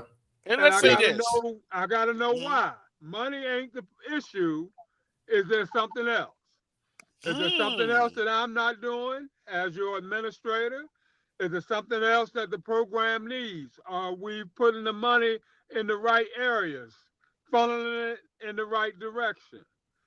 Okay, are we paying our coaches enough? Are we losing good coaches at the end of the year in terms of assistant coaches? You're going to lose some because they're going to move up and all that sort of thing. But, I got to make sure that everything that I need is here so that when I'm judging you fairly. Well, let me ask you this. But if I ain't got it and the money ain't there, okay, for me to demand that you in the hunt every year, okay, I ain't no worse, I ain't no better than the fans. Because I'm just spitting nonsense. Let me ask you this. Then if a person, according to what you just said, a guy that did accomplish a lot with less, that guy should still be coaching.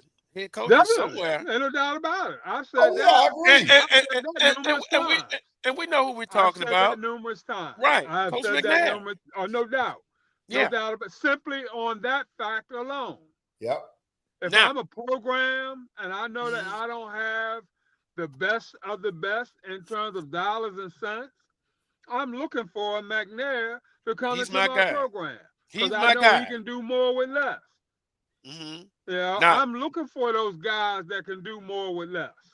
Well, You know, that's number But- one on but my not list. give them more when you can. Yes, When you definitely. can. Oh, no Yeah. doubt. No doubt. You know, but that's right up there with developing talent, recruiting, kids graduating, you know, the whole 9 yards. All that's a big part of that. Gotta have that. Well, Carlos and guys, we have one, and Wheeler's talked about it, and it's true. There's no doubt. We got one of the smallest budgets in the Southwestern Athletic Conference. Our president have referenced that on the air. But the expectations are still there. And Coach McNair won despite all of that. Mm-hmm. And so our fans expect the same thing. It could be Charles Edmond as the coach, could be Vann Pettaway, could be Wheeler Brown. The expectations are still there. Now, could we be a little bit better financially? Yeah, we could. Got to put more in the program. And I think our folks are doing what they can do. And from an administrative standpoint, we're putting as much as we can respectfully put into the program, when unfortunately our enrollment still has yet to recover. And that's what drives the athletic budget. If the enrollment was there like it once was, then we're talking about a different story. At A&M, a record freshman class 2 years in a row. At Southern University, enrollment is high. And a lot of our schools' enrollment is up. So therefore, that drives the athletic funding wheel. But when you stagnated from an enrollment standpoint, for whatever reason, that does impact athletics and the dollars that are allocated towards athletics. And I think that's a part of it I'm gonna keep coming back to, because I've been around the university long enough to see how that funding mechanism works. And so until we get that, and that's on us, that's on the university to try to figure out a way to get enrollment up. We're trying, we're working at it. And so we got to keep working through that. And So Coach Charles, McNair, you simply are where you should be in accordance with the dollars and cents that are out there that's being put into the program. You are where you should be in accordance with that.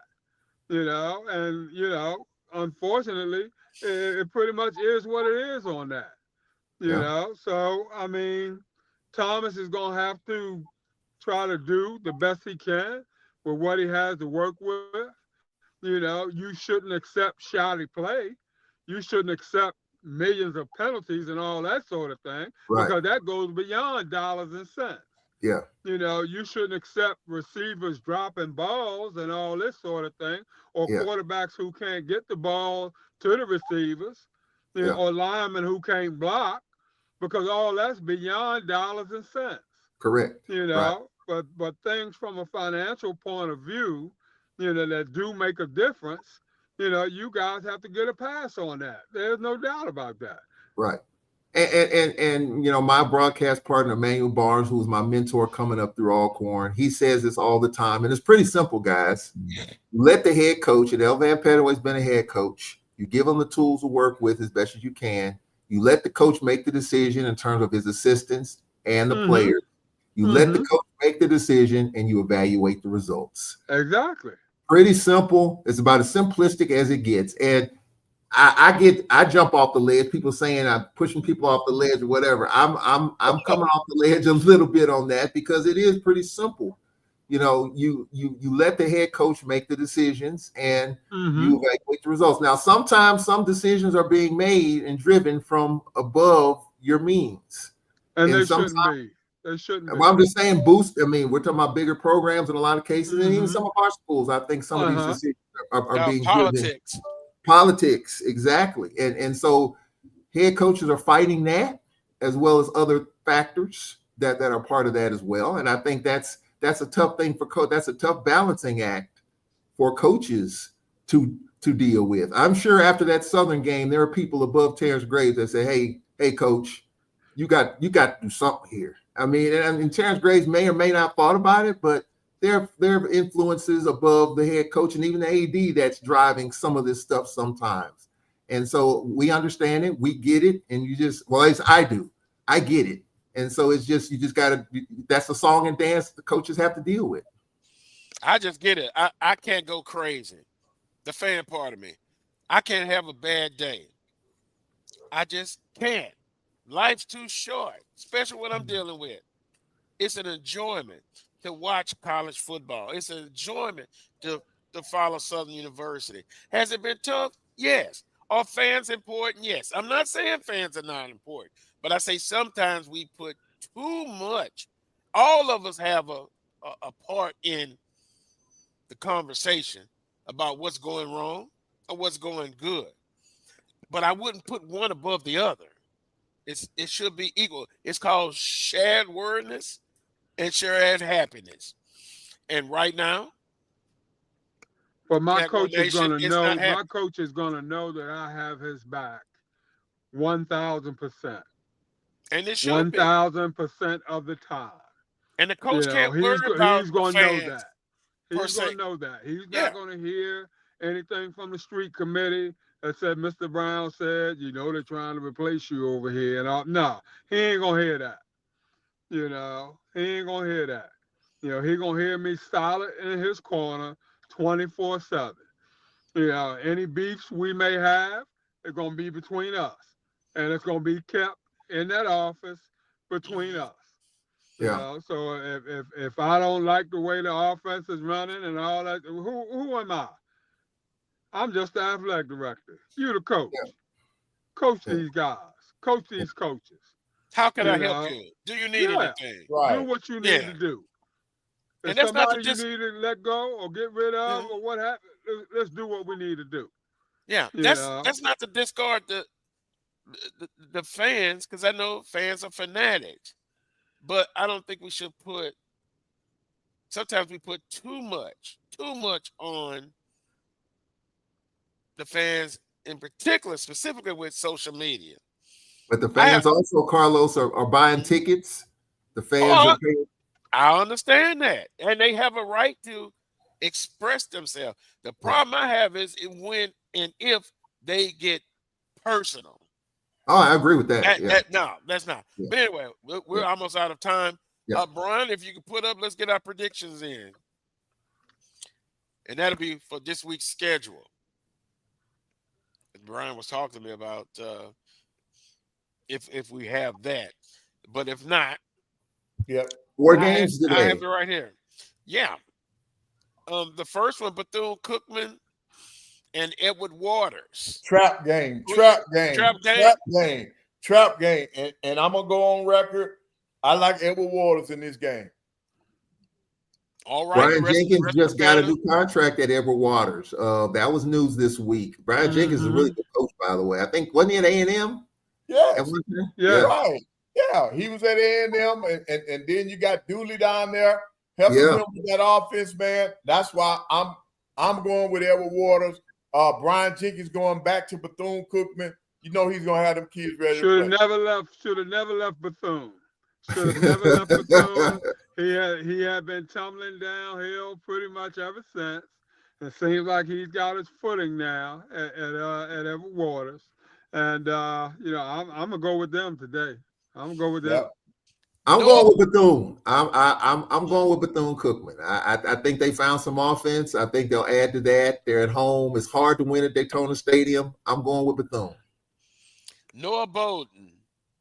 You know him. Playing lights out. Coach Dooley. I know him. Yeah. The offensive guru. You know what? I think it's going to be a back and forth game. Edward Waters is going to prove that they are where they are. But I like Bethune on a last-second field goal. All right. And Bethune wins a close one. Let's see. The Lane Dragons at Alabama A&M. Alabama A&M is trending upwards. Surprisingly, they're going in the right direction. I like Alabama A&M, and they're playing down. So what? Coach Shade will have them at the end victorious. I like Alabama. I'm with my alma mater too. I got a chance to see Coach Graves last night. They did the basketball tip-off last night, and he was there. Alabama A&M all the way.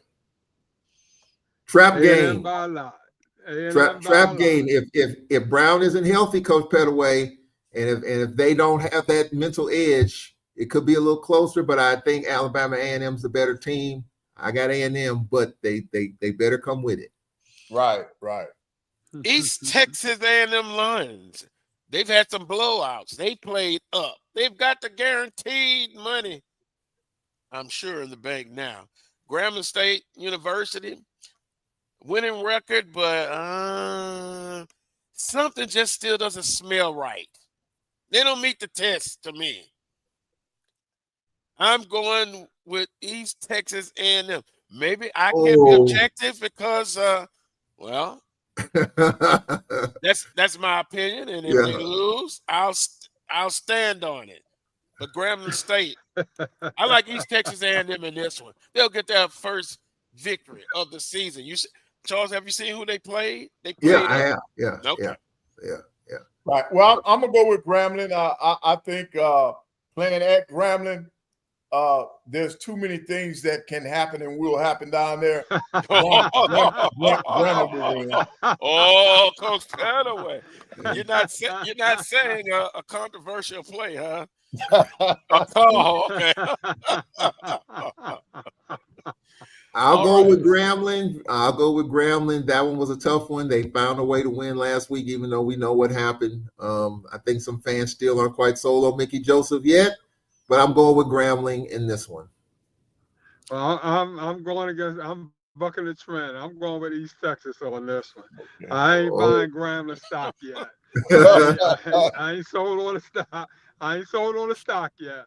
But maybe after this week, I can come over to the other side. And Willa, if me and you right, we can't say this is the upset of the year. Okay? So far, no, I don't think so. But put it this way, it would be good if Grambling does get the victory, even going against my prediction, because it is technically a non-conference game. We got to do better. Speaking of the non-conference game, Northwestern State Demons hadn't won since they won that first game when they stormed the field. Now they go to Prairie View A&M, who's still an intriguing team. Carlos, gave me a headache. They look the part. I gave you a headache? They stormed the field. Who did they play when they stormed the field, Carlos? Well, according to our conversation today, that's in the past. Don't worry about that. Let it go. It's in the moment. It's in the present. Momentum is. You're right. Is momentum in Alcorn's favor? I don't know. But I'm going to take Prairie View A&M in this one. Yeah, because they're the home team. Yeah, and because they're playing at home, I'm going with Prairie View also. And I'm going with Northwestern State. I'm going Northwestern State. I ain't drinking that Kool-Aid yet. I'm going with Northwestern State. I'm gonna tell you what Northwestern State's gonna do. Northwestern State. Now we spotted them 2 scores in that first game early. They're gonna try to play keep away and chew up clock. That's exactly what they're gonna do. They got a redshirt freshman quarterback. They're a young team. Prairie View better come with it early and deliver the knockout blow early. You let Northwestern State hang around or you spot them, they're gonna find a way to keep the ball away from you. I got Prairie View winning this game. They're the better team. Said that about another team with the color purple. And we saw what happened. But I think Prairie View is good at home. I think they'll win this game.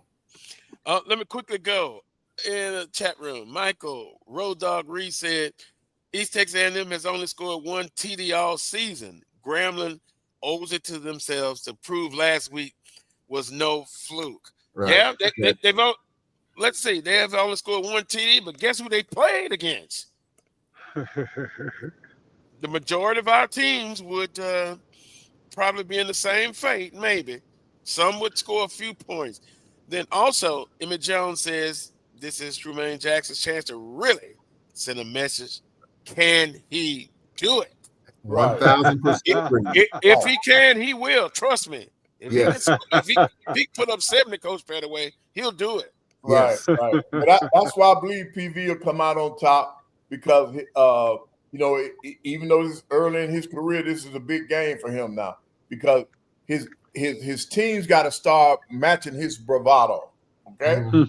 Yep. Exactly. Next week, Southern and Jackson State. I got to get with Roy, but if I'm not mistaken, they're going to be game time is going to be in Baton Rouge unless something has changed. So my location probably will change. We'll see next week. It's going to be. I've seen all of the information, the bus trips coming from Jackson. Maybe I'll get to see my brother from another mother who always calls and checks on me, Avis Heath. Mm-hmm. Oh, they changed the game time? No, I'm just saying the game time show. Black College Sports game time show. Yeah. We're probably on location unless something changed in Baton Rouge, Louisiana. It's going to be packed. I guess I'll have to get where I'm getting there early. When do you think it'll be a hard sellout, Carlos? When will they announce it? Wednesday, Thursday, Friday? When are we going to see the social media announcement? Because it's coming if it happens. It'll probably be midweek. Now the thing is, if Southern was 3-1, oh my God, yeah, instead of 1-3, yeah, it'd probably be a hard sellout now. Yeah. So, but Willa, you know about it. On that note, we're out of here. We appreciate everyone in the chat room. Keep the conversation going. Till next Saturday at 11 a.m. for another edition of the Carlos Brown Show, right here on the Black College Sports Network. As always, peace and God bless.